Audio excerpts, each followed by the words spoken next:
Today we've got with us Tracy Elliott, and she is from Blackpool Council. She's part of the social inclusion team, and she's a rehabilitation officer for the visually impaired. And yeah, we want to talk today about some of the things, tips and tricks and sort of tactics that she uses when she's talking to people that are maybe newly registered. And we just thought it'd be an interesting video. But first of all, what I wanted to do was just to say thank you very much to you, Tracy, for joining us today. And if you could just give us, probably if we start with sort of how you came into the role, that might be a good place to start. Okay. Hi there. Well, how did I come to the role? It was a bit of a roundabout trip, really. If I start by saying that I am myself visually impaired and I also wear hearing aids, bilateral hearing aids. So I went to a special school before the age of 11, and then I was mainstreamed at 11 with, in those days, no support. So I came out with some CSEs and then kind of drifted around for a while. Eventually came back to education later in life and started with O-levels, A-levels and that sort of thing. Then I did a law degree, then post-grad law. And then I decided, well, where do I go from here? Because I didn't really want to enter the legal profession as a solicitor. It was a bit too cynical and it's not really what I'm about. So I then rethought and I did a couple of voluntary roles for a year, and one of those voluntary roles was with Action for Blind People, which at that time was just opening their centre again in Preston, which is where I lived at the time. And so I was there as a volunteer for about a year, and the then centre manager said, "Have you thought about being a rehabilitation officer?" No, what's one of those? No idea. So, okay, so they supported me in applying for the course, and it was all really positive. Went on a 2-day assessment back in the days when we were allowed to mix with other people in the same room, and so we went from there. I passed the assessment. I did It was an 18-month course, but it was actually condensed. It was supposed to be 2 years, but they took out most of the holidays. So at the end of the course, I then qualified as a rehabilitation officer, got a job offer for Blackpool and, strangely enough, for Blackburn at the same time. First time in my entire life I've got 2 job offers, which was quite a boost to the ego. And so I chose Blackpool because I did know the area and I did grow up in Blackpool a lot of my childhood anyway. So here I am in the role, and so that was 21, nearly 22 years ago now. Wow.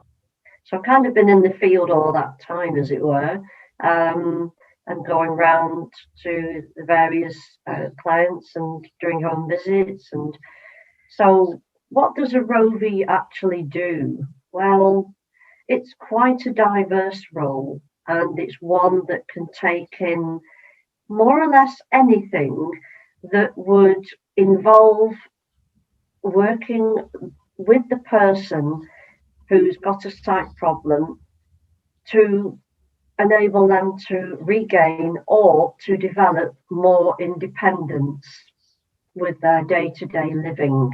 So my role could include anything from, well, how would I do my makeup now I've lost my vision?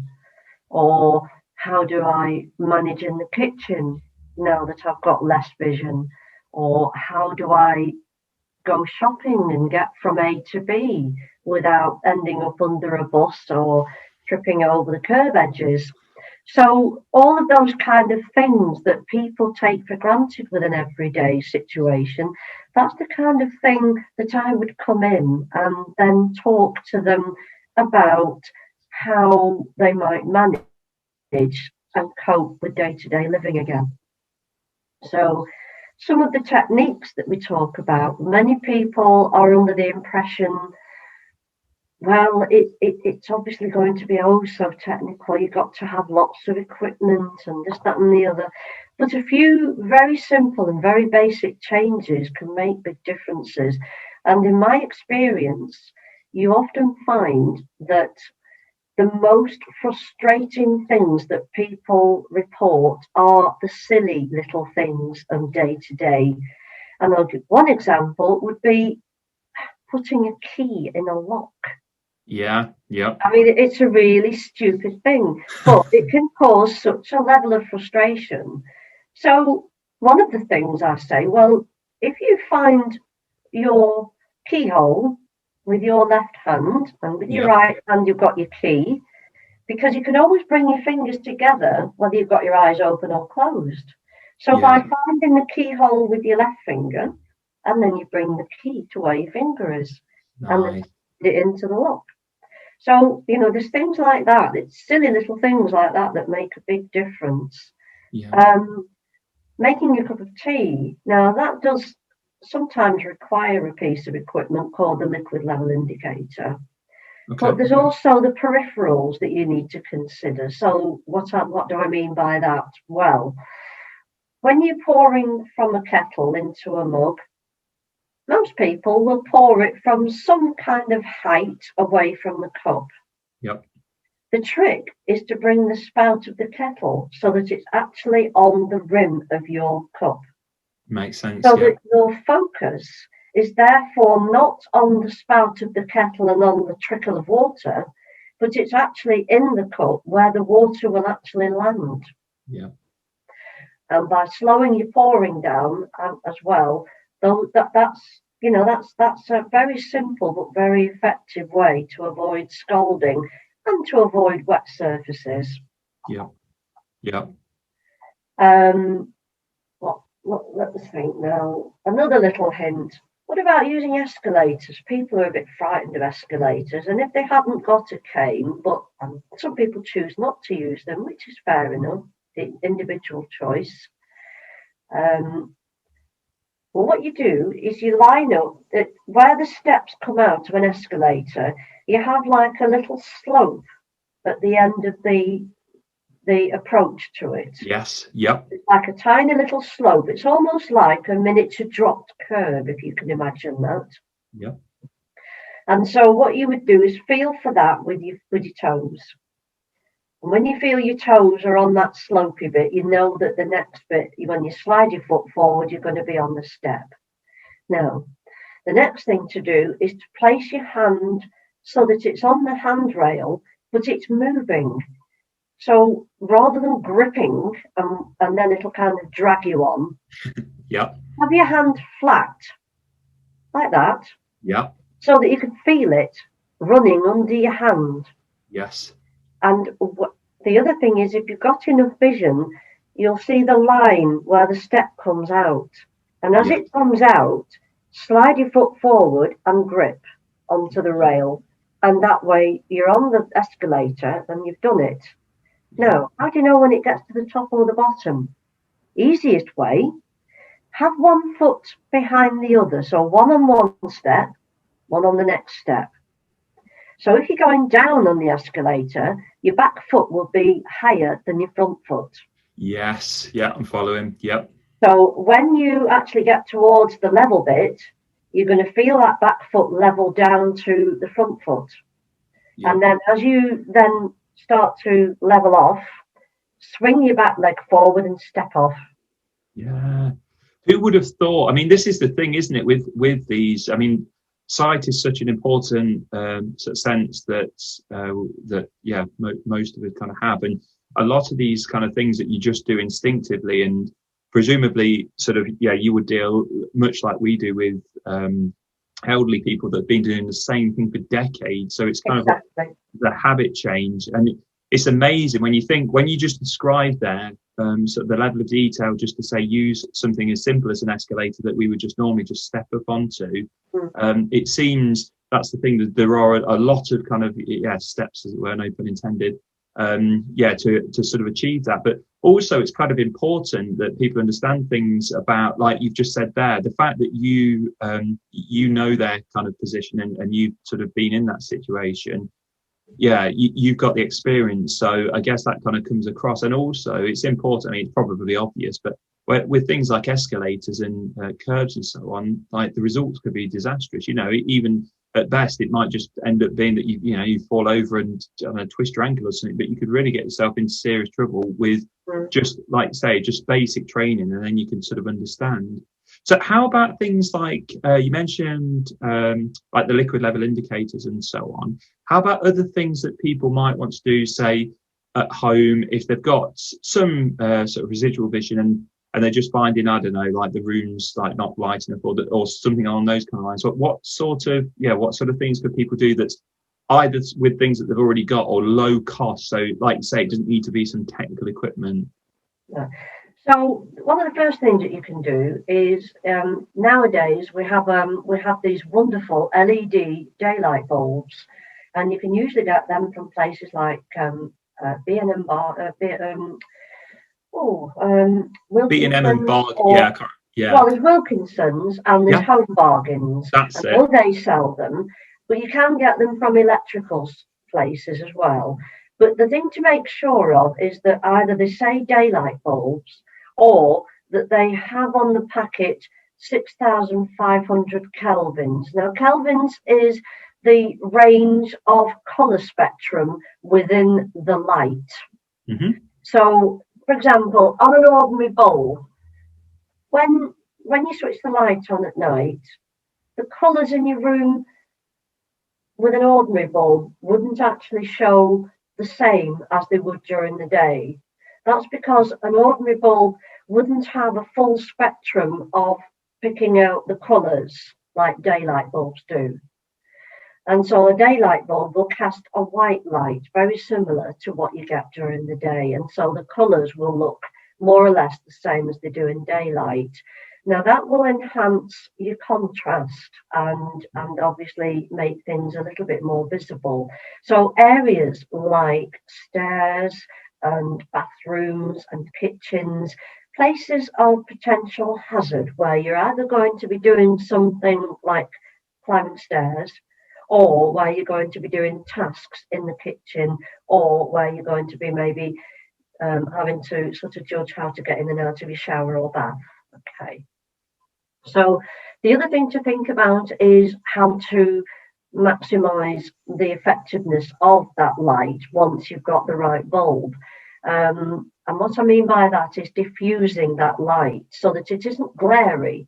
Good lighting is important, but then so is effectiveness of the lighting. So if you have a bare bulb, it may be that will cause the person with a sight problem glare, and that can be just as detrimental as too little light. So you need to diffuse it by either an uplighter of some kind that's either going to be either frosted glass or paper or cloth in a white or a very pale cream, so that you're not going to pollute the colour of the bulb. And what that does then, it kind of sends the light up towards the ceiling, and then it kind of reflects back down again. And obviously having a white ceiling is also a good idea. So if you need to have your ceiling painted, or if you've had it done as was the fashion at one time in a dark colour or whatever, you might want to reconsider that plan and have it painted white. So as I say, with the light being bounced up, it then creates a more even spread of light in the room that comes down then. So you've hidden the bulb, you've spread the light evenly, so that reduces the instance of shadows and pools of light and glare. The other thing to think about is the distance between yourself, the object, and the light. Now, sometimes people might find that bright overhead lighting is just too much, but they do still need good lighting to be able to distinguish what they need to do, perhaps in the kitchen or on a work surface or whatever, or even at the dining table. So task lights are a really, really useful piece of equipment, and they can be picked up from various places, including Argos or whatever, or you could have a look in the RNIB website or on their catalogues. And I would look at the portable lighting, because then if you buy one that's portable and it's rechargeable, that you can plug in and then use as a battery operated one, and then you're not limited then where you actually use it. In fact, some of the fold up ones that fold flat, you can even take out. And then if we ever get to the stage where we can go and eat out again, Yeah. where somebody else does the dishes and you can walk away and say bye, then that would be really marvellous. And but you could take your own light with you, because quite often the restaurants tend to be a little bit dimly lit. In the dim and distant past, the last time I was there, I think it was dimly lit. Anyway. It's crazy. Oh, yeah, you're making me feel emotional. I'm thinking this would be amazing if somebody could cook me my food and I don't have to wash up. I know. Oh, imagine it. You can walk away. Just anyway. And so, so something like that would be really excellent. And they come in the daylight options as well. Because then the distance of the lighting from the object is reduced. And so that then also maximizes even more the level of contrast that you would need to have and make the object more visible. Another good way to make things stand out more is by use of color contrast. So I can't give you an example. Mm-hmm. So a white piece of paper, and if I hold it against the wall, yes, you can probably see it, but it's not exactly wonderful, is it?